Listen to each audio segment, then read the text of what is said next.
Bienvenue au Bulletin des régions, une émission réalisée grâce à la collaboration de 20 télévisions communautaires associées à Cogeco. Au sommaire, pour vous, cette semaine, dans l'estuaire et le golfe Saint-Laurent, la diminution des stocks de crevettes inquiète. Dans Port-Neuf, la ressourcerie récupère avec succès textiles et objets utiles depuis 22 ans en pratiquant l'économie circulaire. À Saint-Gabriel, un projet d'autonomie alimentaire inspire plusieurs municipalités. À Vaudreuil-Dorion, la Corporation de développement communautaire fête son 25e anniversaire à l'occasion d'un grand gala de reconnaissance de l'action communautaire. À Forestville, on rend hommage aux anciens combattants en inaugurant un nouveau monument. À Lanoraie, 2,2 millions de dollars sont investis pour rénover la caserne de pompiers. À Gaspé, on célèbre le Noël du bout du monde. Mais pour commencer cette émission, on va d'abord se rendre à Montmagny où, comme partout ailleurs au Québec, les employés de la fonction publique sont en grève. C'est Marie-Ève Lamonde de CEMA TV qui s'entretient avec le président du syndicat de l'enseignement de la Côte-du-Sud, M. Pascal Côté.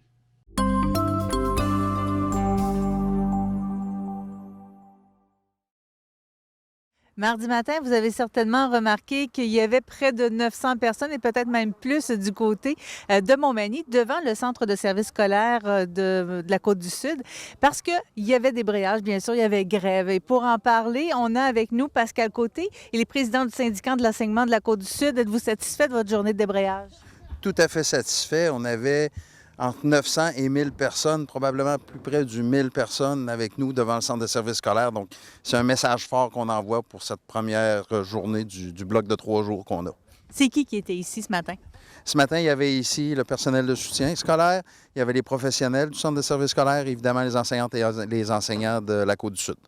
Qu'est-ce qui se passe présentement avec justement vos revendications?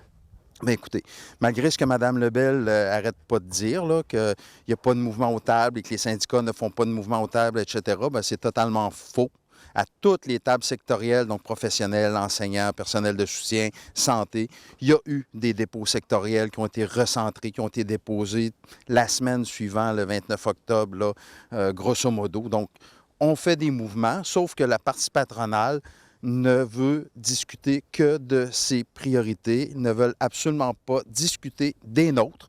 Pour le personnel enseignant, c'est la composition de la classe et la tâche qui font qu'on a des gens qui partent avant d'avoir pris leur retraite, avant d'être éligibles à leur retraite, démissionnent, ils s'en vont en maladie parce qu'ils n'en peuvent plus. L'autre élément aussi qui est à voir là-dedans, c'est toute la question de l'attraction et de la rétention du personnel. Rétention dans le sens que les gens partent, comme je vous le disais il y a quelques secondes, mais aussi l'attraction. Il n'y a plus de jeunes qui s'inscrivent dans les facultés d'éducation. Donc, il n'y a pas de relève ou pratiquement pas. Et ça, bien, pour nous, c'est un enjeu qui est majeur. Et c'est, comme je vous disais, composition de la classe et tâches qui sont les deux éléments principaux. Et la partie patronale ne veut tout simplement pas en discuter. Point final. Ce sont les revendications qu'on entend à la grandeur du Québec. C'est quoi la réalité en Côte-du-Sud? La réalité en Côte-du-Sud, elle est la même. L'année dernière, sur la composition de la classe, on a fait un sondage. On a fait faire un sondage par une firme et les résultats qui ressortaient, c'était que dans une classe normale, dans une classe ordinaire, en moyenne, sur 20 élèves, bien, il y a 11 élèves dits réguliers. Il y en a 9 qui ont des besoins particuliers.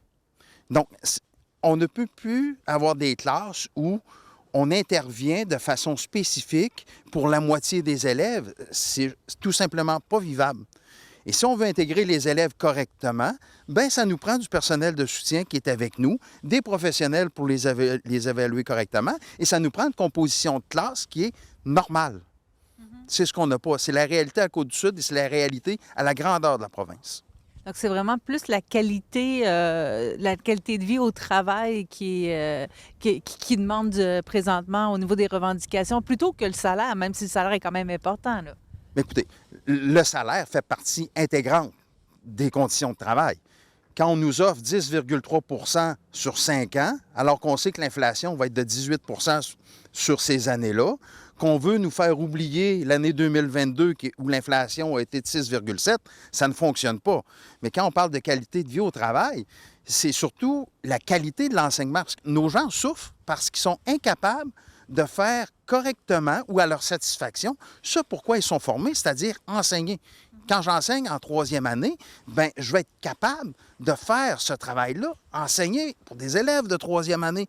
Actuellement, avec ce qu'on a comme composition de la classe, les élèves qui sont intégrés, puis l'intégration, c'est correct, mais il faut qu'il y ait les services qui viennent avec. Actuellement, nous ne les avons pas. C'est ce qui fait que les gens ils décrochent. Et pas seulement, on parle d'une statistique qui existe plus ou moins, là, mais 25 dans les 5 premières années. Moi, ce dont je vous parle, là, c'est des gens qui décrochent, qui veulent changer d'emploi après 20, 22, 24, 25 ans d'enseignement. Donc, on n'est plus seulement sur le début de carrière, c'est sur l'ensemble d'une carrière. Donc, ce mardi matin, vous vous êtes déplacé ici, du côté du Centre de service scolaire de la Côte-du-Sud. On sait qu'il reste 2 jours, mercredi et jeudi, pour cette première partie de grève, disons. À quoi on peut s'attendre pour les gens de la population pour les prochaines journées? Bon.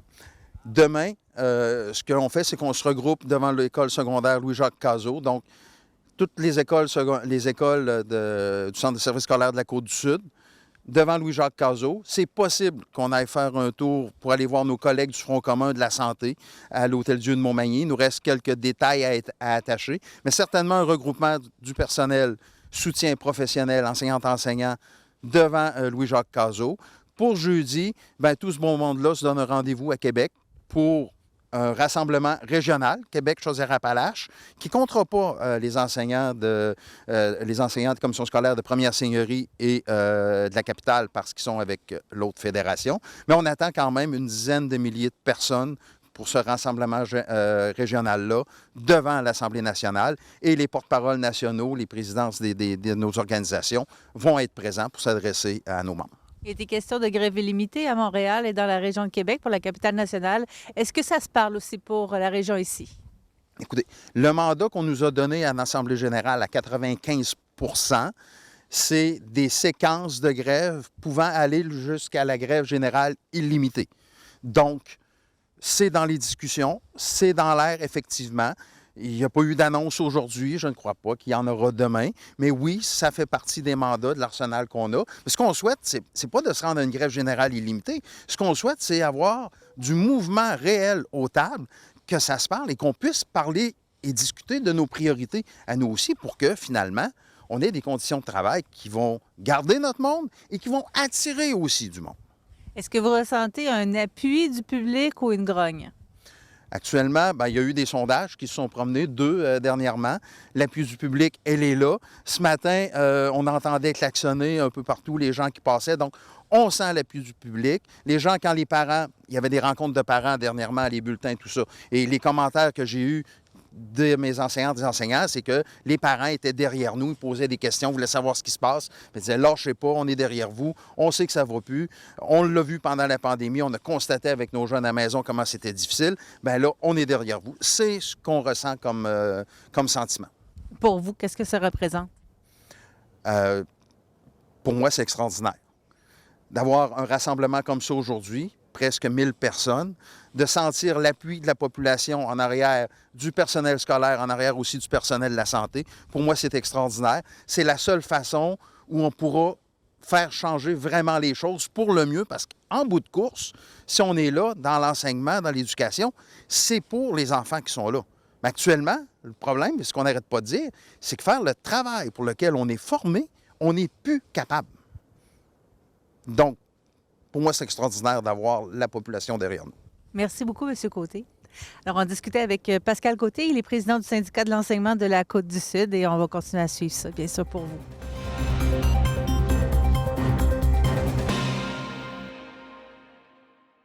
Dans la baie des Chaleurs et dans l'estuaire du Saint-Laurent, les pêcheurs de crevettes n'ont récolté que 38 % de leur quota cette année. C'est une situation qui est inquiétante et Valérie Pinault de Télévague en parle avec la ministre des Pêcheries et députée de Gaspésie-Île-de-la-Madeleine, Mme Diane Leboutillier.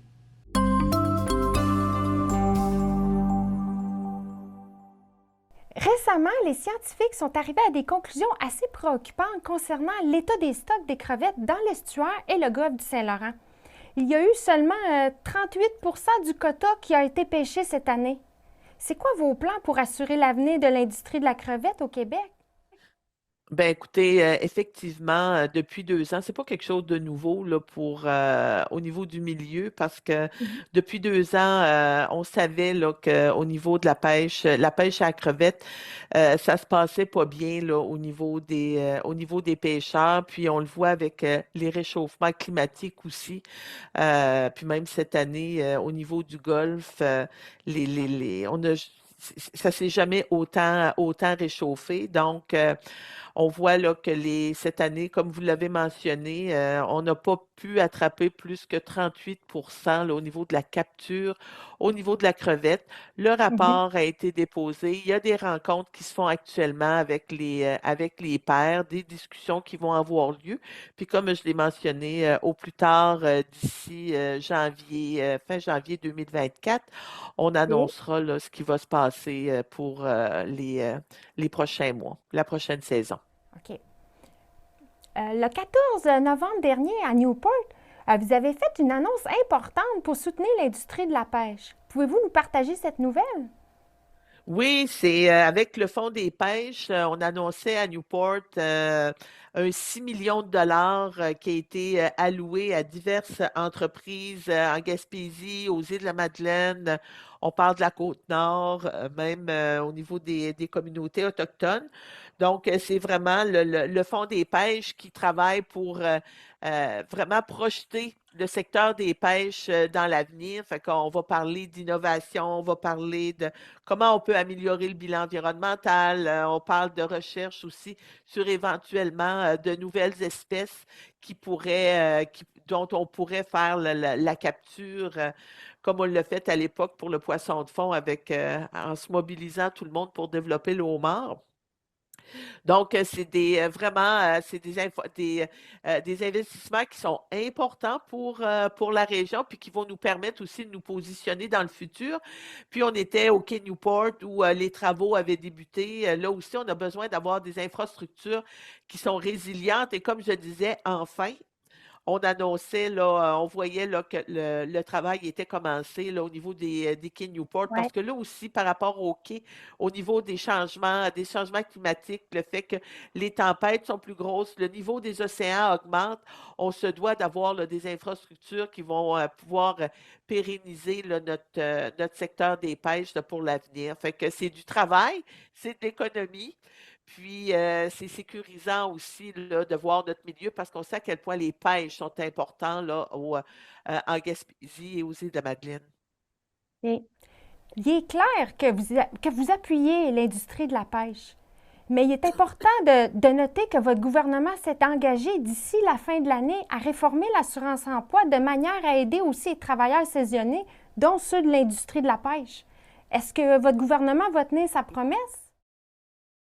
Écoutez, au niveau de l'assurance-emploi, je peux vous dire que depuis 2015, on a fait des grosses modifications dans l'assurance-emploi. On a aboli la réforme Harper, ce qui a déjà été un plus pour la région. Puis actuellement, dans les discussions, il y a eu des discussions qui se sont faites, mais je dois vous dire aussi que dans l'ensemble du territoire gaspésien, aux îles de la Madeleine, nous sommes aussi en pénurie de main-d'œuvre.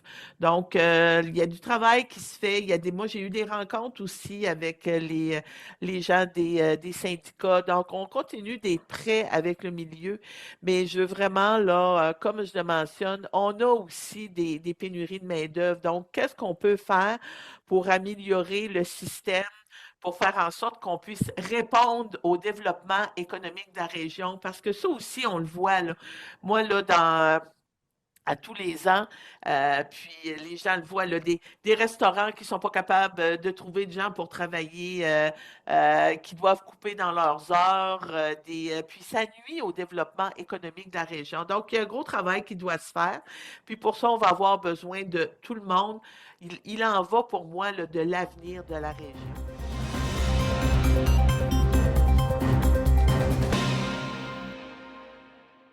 Charles Laviolette de CJSR a rencontré Denis Lépine, qui est le président de la Ressourcerie, une entreprise d'économie sociale située dans la région de Portneuf et qui ne cesse de grossir et de croître grâce à l'économie circulaire.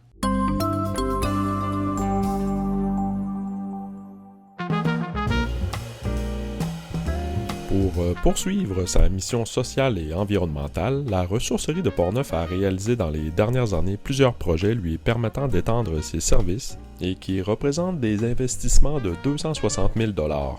L'organisme a reçu une aide financière de 160 000 $ provenant du Fonds de la Capitale nationale. Installée à Saint-Marc-des-Carrières depuis 1998, la ressourcerie est un organisme à but non lucratif qui offre à la population des vêtements et des meubles à prix modique.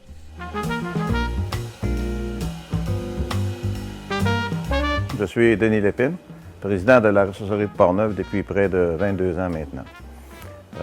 La ressourcerie de Portneuf est une entreprise d'économie sociale. Nous avons des employés. Le but original, c'est de créer d'emplois. C'est ce qui a été fait avec le temps aussi.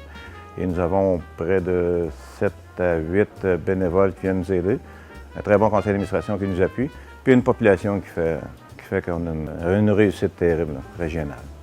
La mission, c'est de récupérer le textile et de le remettre en vente. Autrement dit, ça fait une partie de l'économie circulaire, qui est très, très en mode aujourd'hui. Fait que le but premier, c'est de faire ça.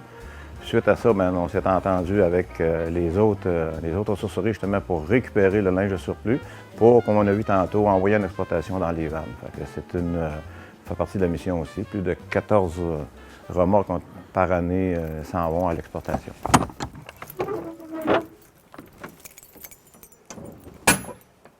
Celle-là s'en va à Montréal. Tout ce qui est là n'est pas enfoui à X montant d'argent dans Portneuf. Encore là, on récupère, puis le but, c'est de ne pas enfouir.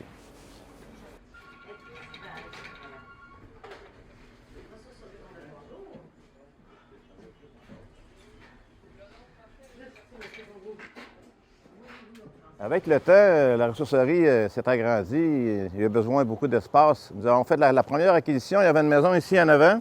C'était l'ancienne maison où il y avait les téléphones de Saint-Marc-des-Carrières. C'était la première que nous avons achetée, que nous avons enlevée. Ensuite, nous avons fait l'achat ici de Mme Fizette, M. Fizette.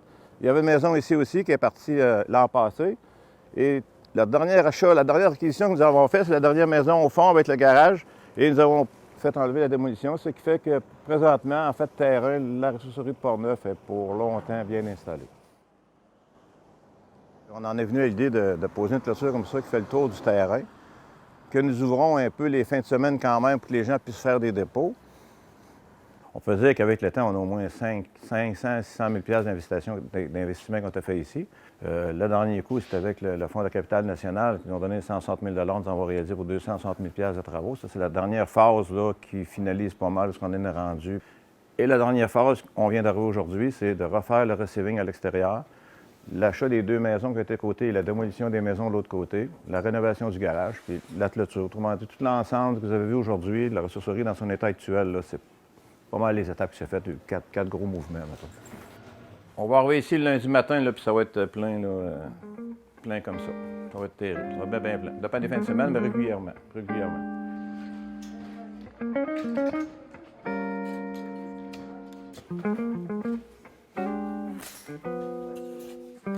À l'origine de tout, là, 20 ans, c'est un atelier de couture qui était supposé être fait là, dans l'autre local. On l'a gardé. Présentement, on a des bénévoles, tu vas le voir tantôt. Mme Claire, c'est elle qui fait le bénévolat 2 jours semaine à la ressourcerie. À l'origine, il y avait peut-être, moi je dirais, 80 du matériel qui était appauvri, c'était pas beau. Aujourd'hui, tout ce qu'on ramasse de partout, qui tombe dans les chutes, je peux vous dire que 20 du matériel arrive avec le prix après qui n'a jamais été mis. Là. Moi, c'est le travail colossal des gens font. Des fois, ils vont dire qu'ils gaspillent, mais ils ne gaspillent pas, ils le ramènent ici. T'sais. Les gens partent de partout. Moi, c'est ça qui me merveille le plus, c'est de voir les gens où vous venez de haut, telle place, là, puis venez porter ça ici. C'est quelque chose là, quand vous pensez à ça. Fait que la population, ça a rentré. Ça n'a bien pas pris 20 ans, mais avec le temps, c'est dans la culture. Puis on ne peut plus passer à côté de ça. Ici, c'est l'atelier de réparation. Avec le temps, on a réussi à avoir une personne qui est à la retraite qui vient travailler 3 jours semaine, 4 jours semaine. Puis on fait le nettoyage et les réparations légères, naturellement. C'est sûr que pour une laveuse sécheuse, pour un poêle, c'est très facile à faire de la rénovation. Les frigos, c'est pire un peu. Par contre, on fait le gros possible pour en vendre le plus qu'on peut. Les gens ont vraiment besoin, puis c'est un besoin qu'on comble là, assez bien. Là.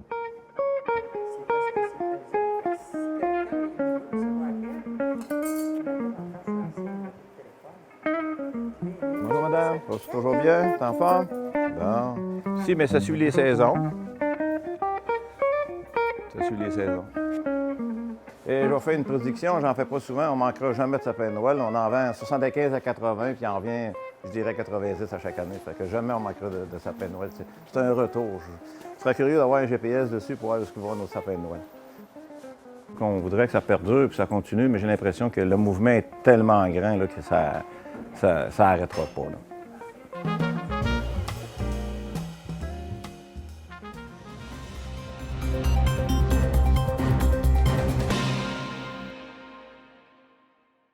Je m'entretiens maintenant avec Danny Bérubé de CTB-TV pour faire le point sur les actualités dans la région.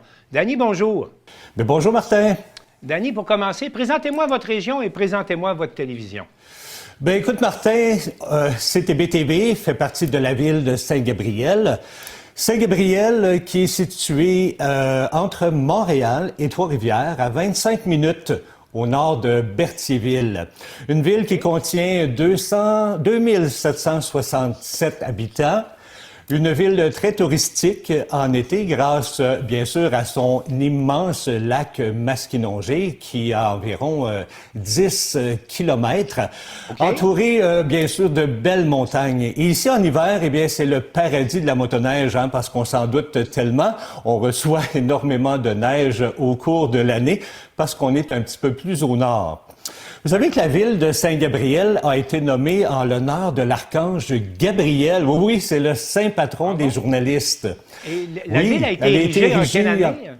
En quelle année la ville a été érigée en 1892. Okay. Elle s'appelait à l'époque le village de Saint-Gabriel de Brandon. C'est en 1967 que la ville a pris le nom officiel de la ville Saint-Gabriel. Mais par contre, l'usage populaire a cependant conservé l'appellation originelle de Saint-Gabriel de Brandon. Mais attention, parce que les deux existent. Il y a la ville de Saint-Gabriel qu'on retrouve au centre et tout autour, il y a la municipalité de Saint-Gabriel de Brandon. Donc, deux municipalités très distinctes l'une de l'autre avec ces deux mairies.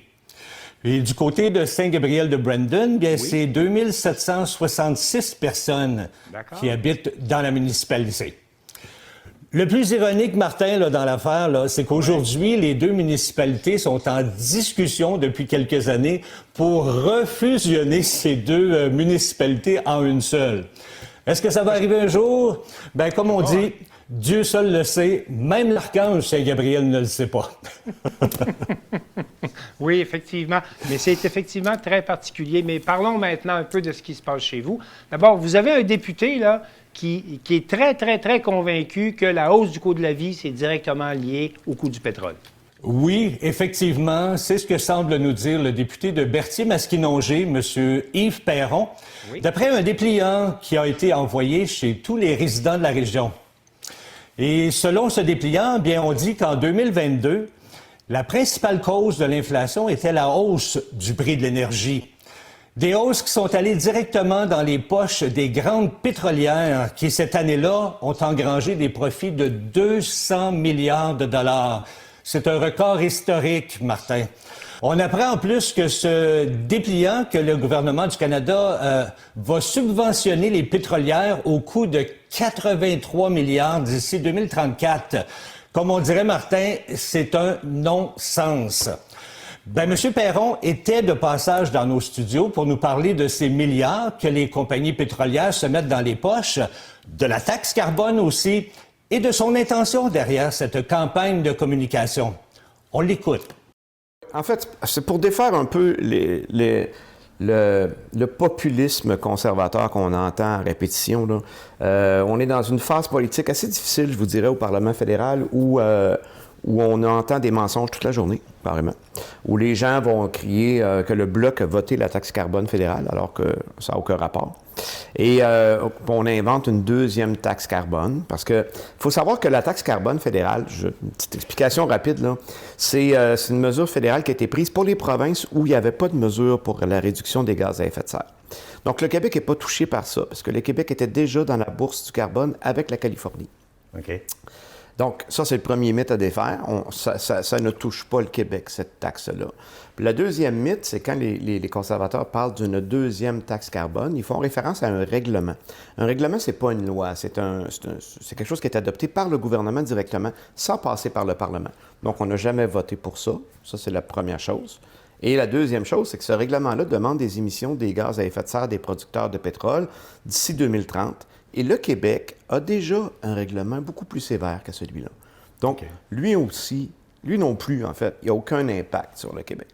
Donc, notre campagne de communication, c'est un peu pour expliquer puis identifier les vraies choses. C'est plus que 83 milliards de dollars là, qu'on va donner aux pétrolières dans les prochaines années en subvention pour les aider à polluer moins, pour les aider à décontaminer certains sites, alors qu'eux, ils font des profits records. Mais comment on peut arriver à ça, d'investir 83 milliards de dollars quand ils en font déjà 200 milliards? Bien, c'est le non-sens canadien, je vous dirais. Le Canada est un pays pétrolier, puis il a l'intention de fournir, vous savez qu'il y a Trans Mountain, là, qui est de propriété fédérale, qui est un fiasco financier total. Je me souviens plus combien de milliards, mais c'est hallucinant les dépassements de coûts qu'il y a là.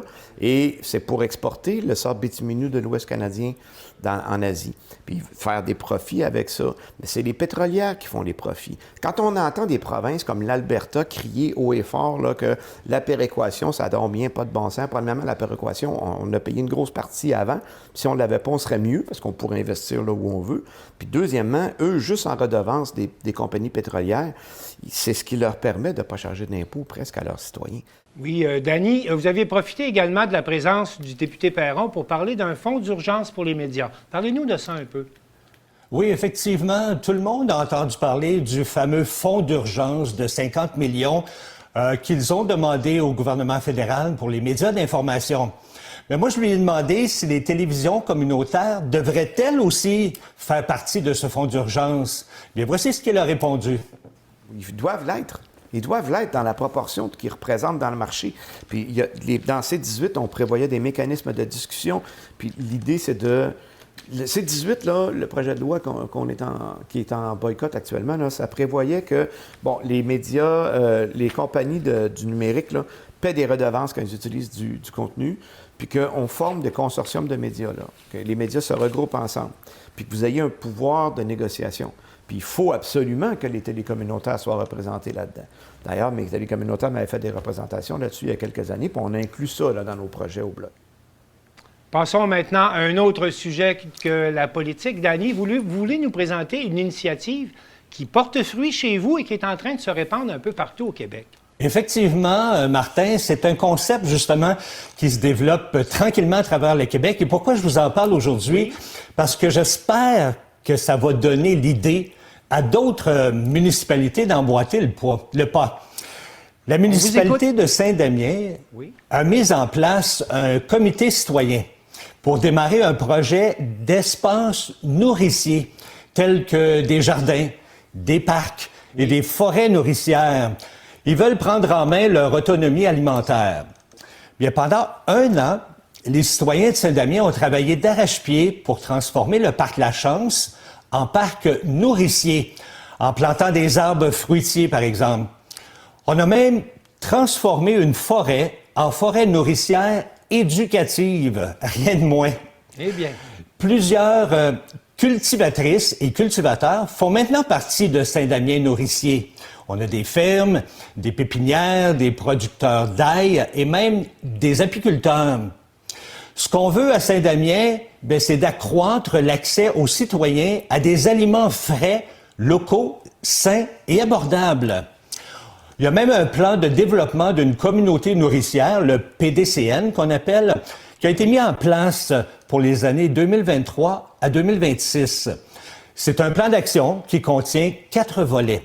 Le premier volet consiste à faire connaître et à commencer à développer le projet nourricier. Oui. Ça, c'est déjà en cours présentement.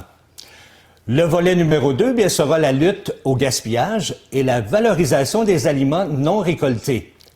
Par la suite, on va s'attaquer au soutien des entreprises agroalimentaires dans le 3e volet pour terminer par la mise en œuvre et le suivi du plan d'action dans le volet numéro 4.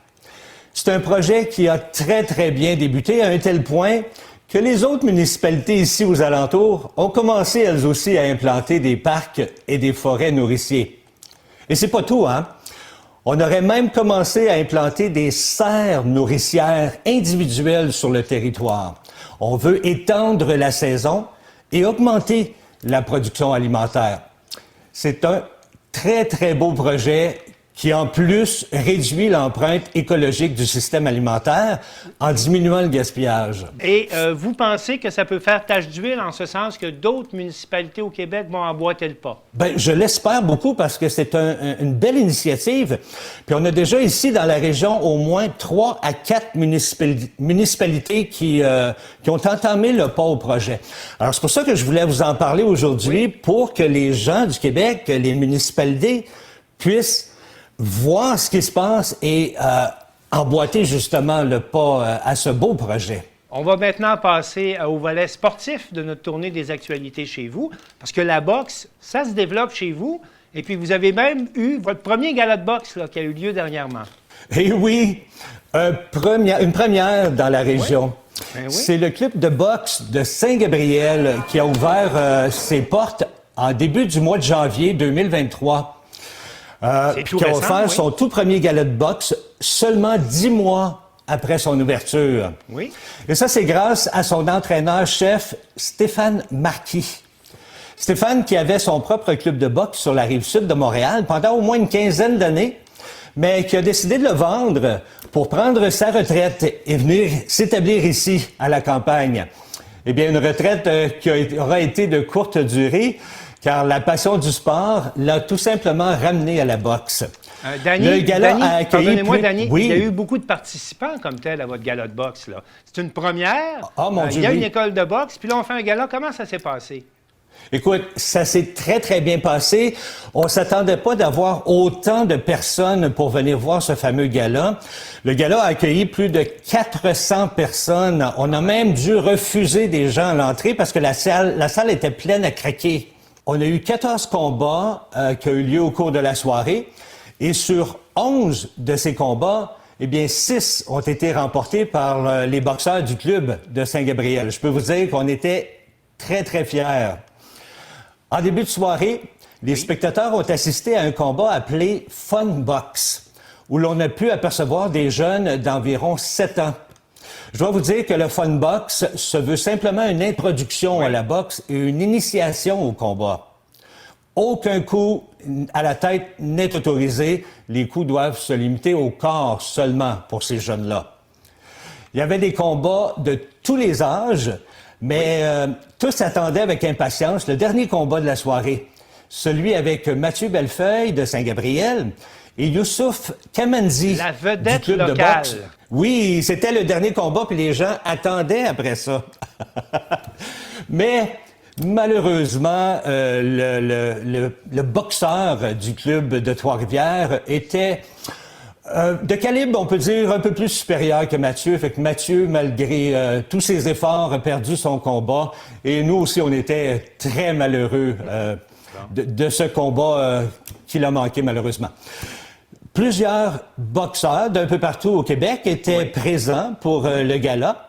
On retrouvait des boxeurs de la Naudière, bien sûr, de la Mauricie, de la Montérégie et même de l'Estrie. Écoute, somme toute, un gala des plus réussis. À un tel point que l'entraîneur-chef a déjà commencé les préparatifs pour le prochain gala qui aura lieu probablement au printemps 2024. On envisage même d'utiliser l'aréna de Saint-Gabriel afin d'accueillir un plus grand nombre de spectateurs. Alors, ça sera à ne pas manquer. Et Danny Bérubé, on ne doute pas que vous serez également là pour nous rapporter ces événements. Et je vous remercie d'avoir pris le temps de faire le tour des actualités et saluons toute l'équipe de CTB TV. Merci beaucoup. Merci à vous.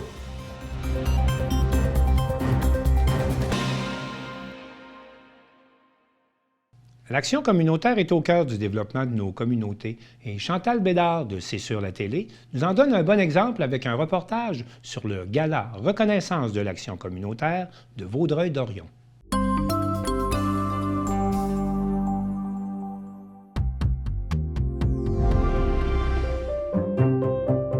La Corporation Corporation de développement communautaire de Vaudreuil-Soulanges célébrait le 3 novembre dernier son 25e anniversaire de fondation. Cette soirée de gala des plus festives soulignait l'apport du secteur communautaire et de l'engagement de ses membres à travers les années dans la communauté. Donc, bonsoir à tous, je suis Sébastien Legault, le directeur général de la CDC de Vaudreuil-Soulanges. Je suis heureux de vous recevoir en aussi grand nombre. Pourquoi qu'on est fiers de fêter les 25 ans de la CDC? L'histoire de la CDC, c'est un peu l'histoire de la région parce qu'en 97, quand on y pense, on était 97 000 dans Vaudreuil-Soulanges. On est plus 165 000 et plus maintenant.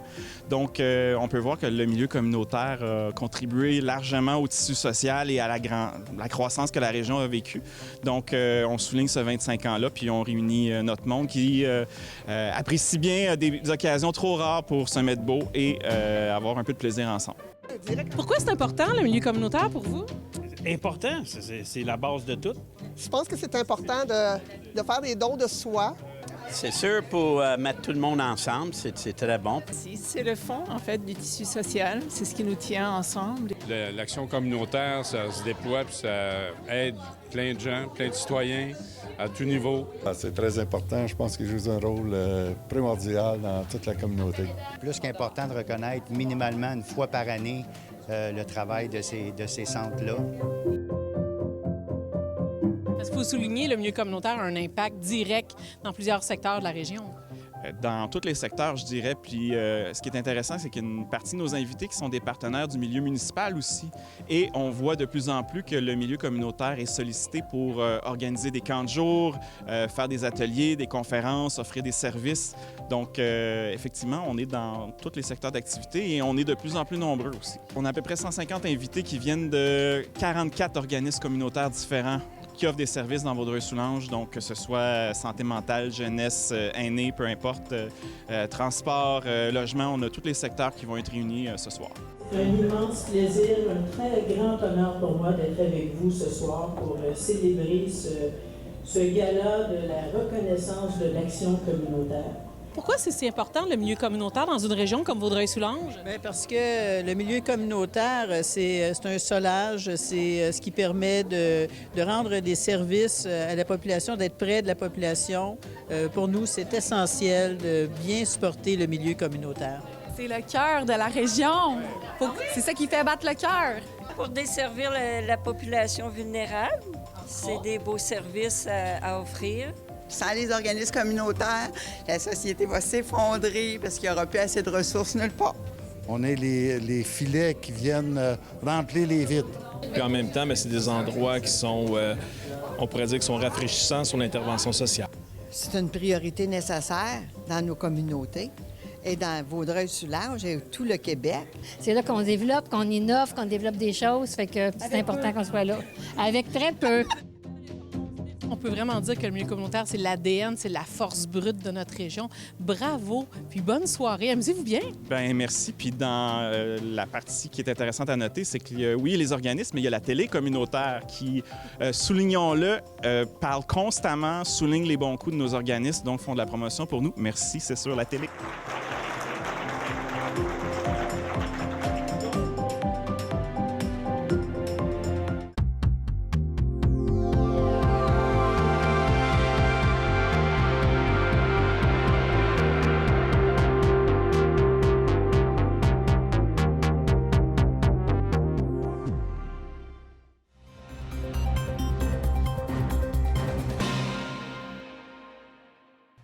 Le jour du souvenir a été souligné avec éclat à Forestville. On a inauguré un nouveau monument, on a rendu hommage à des anciens combattants et c'est Joanie Godreau de la télévision de l'Estran qui nous a préparé un reportage.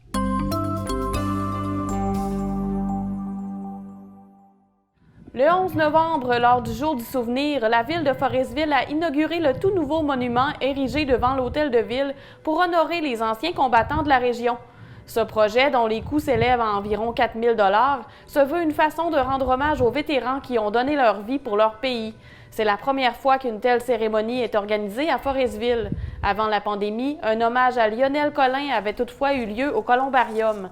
La mairesse Micheline Anctil a promis à la trentaine de personnes présentes qu'une cérémonie se tiendra chaque année, même jour, même heure, dans le parc du souvenir. Tous les ans, à partir de maintenant, une reconnaissance sera organisée pour une personne qui a contribué à la paix, la liberté et la justice. Une plaque commémorative sera apposée sur ce monument chaque année. Cette année, en plus de dévoiler le monument, la Ville et le Royal 22e Régiment ont commémoré le militaire Rémi Huard, originaire et résident de Forestville. Monsieur Huard s'est enrôlé dans les Forces armées canadiennes en 1983 à l'âge de 17 ans. 2 ans plus tard, il a été déployé à Chypre pour une durée de 6 mois. Son parcours lui a valu de nombreuses décorations. Le nouveau monument a vu le jour grâce à des partenaires financiers, soit la Légion royale canadienne et la MRC de la Haute-Côte-Nord, qui ont contribué au projet réalisé par la Ville de Forestville.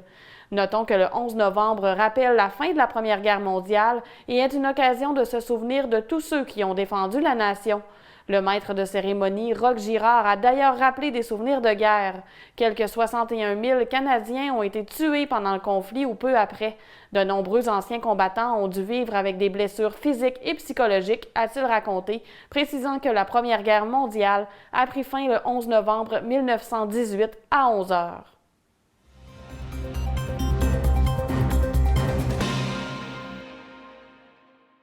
Alain Belumeur de CTRB était à l'inauguration officielle de la nouvelle caserne de pompiers de Lanoret, rénovée au coût de 2,2 millions de dollars.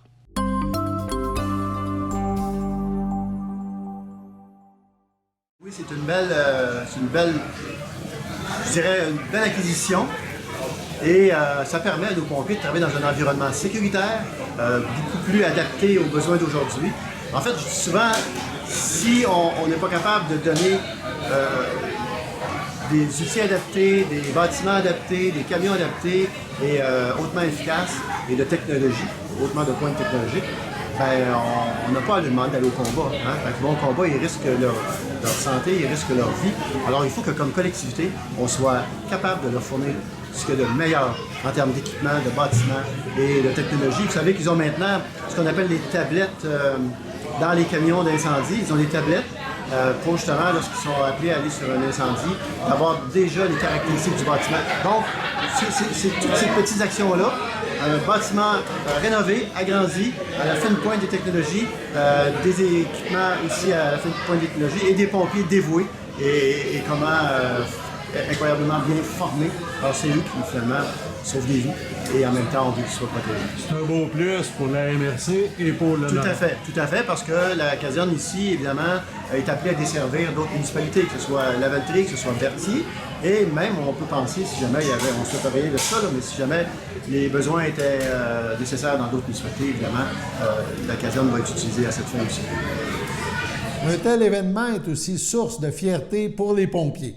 Le directeur du service sécurité incendie de la MRC de Dautrey, André Roberge, nous parle de son équipe et de la caserne modernisée qui saura répondre aux besoins d'aujourd'hui. Pour le responsable, le grand patron là, du service incendie de la MRC de Dautrey, c'est un beau jour, sûrement. Tout à fait. On est très fiers de la nouvelle caserne qui nous a été remise, inaugurée aujourd'hui par la municipalité de Lanoret. C'est une belle réalisation de la municipalité. On dit merci aux élus de Lanoret d'avoir cru au projet d'agrandissement de la caserne. Merci aux pompiers. Merci à tous ceux qui ont contribué à l'ouverture de cette caserne-là. On est bien fiers du bâtiment aujourd'hui. Je pense que pour un service incendie, d'avoir des équipements à la fine pointe, modernes, un environnement là, qui favorise, là, qu'on est heureux de participer, je pense que c'est important. Là. Tout à fait. Puis il faut comprendre que les services incendies au Québec, on a entrepris une transformation. C'est tout à fait les services qu'on avait à l'époque. Donc, les bâtiments modernes, neufs, adaptés pour plusieurs années, font partie de cette transformation-là des services d'incendie. Ici, le bâtiment est prévu pour 50 ans, 75 ans. Donc, va faire partie de la transformation lente qui est amorcée au service d'incendie. Dans la MRC de Dautrey, le service incendie, si on fait un petit portrait, c'est combien de casernes, combien de pompiers? Donc, c'est un service qui est régional. On a 15 municipalités présentement, 9 casernes, environ 112 pompiers, dont 24 qui sont à temps plein au service d'incendie. Donc, c'est environ, en intervention par année, en 1700 et 1800 interventions annuellement qu'on a au service d'incendie. Donc, on est une grosse équipe, un gros service, mais le fait qu'on soit tous ensemble régionalement, c'est très aidant pour nous qui sommes à la gestion et la direction du service d'incendie.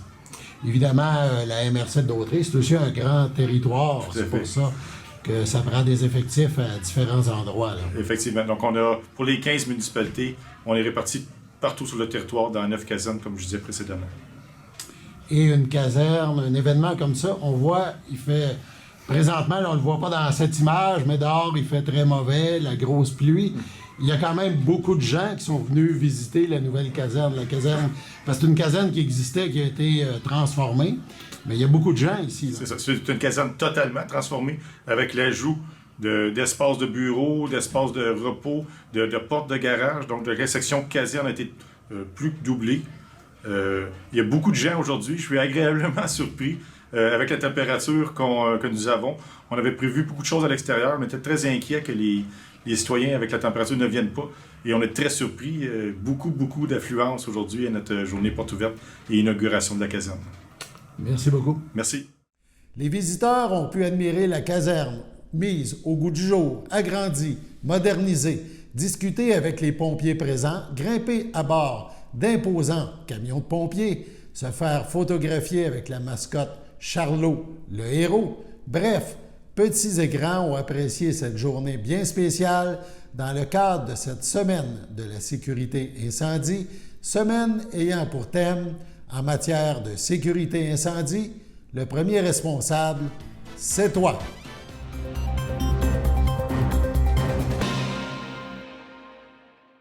Simon Bugeaud de Télé-Gaspé nous présente une entrevue avec Cathy Bérubé de Destination Gaspé. Il est question de la 6e édition du festival Noël du bout du monde.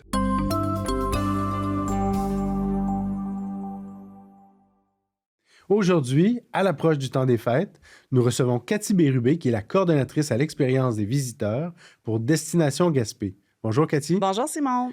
Cathy, justement, le temps des fêtes, l'Halloween est passé, on regarde vers Noël qui approche et Destination Gaspé, depuis plusieurs années maintenant, organise le Noël du bout du monde. Oui, alors nous, ça a commencé en 2018. Noël du bout du monde, ça n'avait pas l'ampleur que ça a maintenant. C'était un petit week-end. Cette année, on est sur 6 fins de semaine. C'est notre plus long Noël du bout du monde. Donc, on est super contents de ça. Ça a débuté, en fait, samedi dernier avec le spectacle de Nicolas Noël à la salle de spectacle. Et puis maintenant, Destination Gaspé est un organisme pour faire la promotion du tourisme. De quelle façon maintenant on prend en charge comme ça l'organisation de fêtes de Noël pour Gaspé? En fait, dans notre mission, on a d'attirer le tourisme. Et le tourisme, on pense souvent que c'est des gens qui viennent de loin, mais on a du tourisme de proximité et nous-mêmes, parfois, sommes touristes dans notre ville. Donc, le Noël du bout du monde, justement, on l'a créé comme un événement avec très, très varié pour aller chercher du tourisme de proximité. Si je te donne un exemple, au marché de Noël, bien, la moitié des exposants viennent de l'extérieur, viennent de la Baie-des-Chaleurs, de la Haute-Gaspésie. C'est du tourisme, ça, qui vont loger à Gaspé, manger dans les restaurants. Leurs familles viennent les visiter pendant le week-end. Fait que c'est vraiment directement relié à notre mission qui est d'attirer du tourisme ici. Mais là, on parle vraiment, comme je te dis, de tourisme de proximité. Là. Et qui est-ce qu'on aimerait voir apparaître là, dans les différents événements? La clientèle cible du Noël du bout du monde, quelle était? Bien, écoute, notre programmation est tellement variée qu'on touche vraiment toutes les clientèles. C'est certain qu'on a un volet beaucoup familial parce qu'on ne se cachera pas que Noël, c'est les enfants beaucoup, tu sais. Donc, il y a beaucoup dans notre programmation d'activités pour les familles, pour les enfants. Mais comme je te disais, on a souper gastronomique, on a vraiment une grosse variété qui va aller toucher vraiment tous les types de clientèle. Là. Noël, c'est pour tout le monde, en fait, hein? Mais vraiment avec un petit... une petite parenthèse là, pour les familles et les enfants. Donc, ça a débuté il y a 6 ans, mais c'est comme un peu victime de son succès. On en veut plus, on veut le faire en plusieurs endroits. Maintenant, explique-nous un peu où est-ce que ça se passe, quand ça se passe. En fait, on essaie le plus possible de couvrir territoire. Nous, c'est vraiment municipal, donc de L'Anse-à-Valo à Prével. C'est sûr qu'on ne va pas partout, mais on essaie de sortir du centre-ville. On a des activités à l'Anse-au-Griffon, on a notre marché de Noël et à Saint-Majoric, à Cortoréal, en fait. On a des activités au centre-ville. On a le petit café de la Traverse aussi à Saint-Majoric qui fait une activité. Fait qu'on on se déplace, on essaie d'habiter le plus possible là, notre territoire avec le Noël là, du bout du monde. Puis, si on entre un peu plus dans les détails, c'est quoi les activités? Là? Qu'est-ce qui s'en vient comme dans les prochains jours, les prochains... Alors, comme je disais tantôt, la semaine passée, on a débuté avec le Nicolas Noël, le spectacle. En fin de semaine, cette fin de semaine-ci, donc vendredi, samedi, dimanche, 17, 18, 19 novembre, c'est le marché de Noël du bout du monde qui est au Centre communautaire de la Nation Micmac de Guespec, donc au 34 Montée-Cortoréal. Pour que les gens visualisent un peu c'est où il y avait anciennement le cinéparc. Mm-hmm. Alors, c'est là. Faut pas aller au centre d'interprétation. C'est pas là. C'est plus au musée. Il y en a encore qui pensaient que c'est le marché de Noël qu'il y avait anciennement au musée. Mais c'est vraiment là au centre communautaire de la Nation Micmac, sur l'ancien site du cinéparc. On peut profiter à cet endroit-là d'une salle plus vaste. Donc justement, plus d'exposants, plus de public. Au début, quand on a commencé, on était à la gare intermodale, mais on n'était pas capable de répondre à la demande. On avait tellement d'exposants qui auraient voulu exposer, mais on ne peut pas agrandir par l'intérieur. Donc, on a déménagé justement à la Nation Micmac. Là. Puis la salle, elle est spectaculaire. Je veux dire, il n'y a pas de meilleur endroit pour faire ça. Il y a du stationnement amplement. Et ce qu'on aime beaucoup, c'est qu'on est, comme on dirait, entre guillemets, sur un terrain neutre entre le côté nord de Gaspé et le côté sud. Alors, les gens qui nous disent des fois, il me semble que c'est loin. C'est loin pour qui? Parce que c'est la même distance quand on arrive de Dorlestown se rendre là que ceux qui arrivent, mettons, de Rivière-Nord ou L'Anse-au-Griffon au Cap-des-Rosiers pour se rendre là. Fait qu'on est vraiment en plein milieu de notre territoire de la ville de Gaspé. Ce qui est le fun aussi, c'est qu'on a quand même gagné une notoriété au niveau du marché de Noël, qu'on a une très belle variété d'exposants. Beaucoup font partie du circuit des arts de la Gaspésie. On a plus de 35 exposants. Très varié comme offre. On a une offre gourmande aussi. Alors, on peut acheter des choses pour du sirop d'érable, des choses comme ça, de la bannique Micmac, et on peut manger sur place aussi. Fait que si jamais vous avez ben du magasinage à faire, on peut prendre un petit café, il y a un service de bar, puis un service de nourriture sur place. Super. Alors, on y invite tout le monde. Oui. Cathy, merci beaucoup. Merci, Simon. Gracias.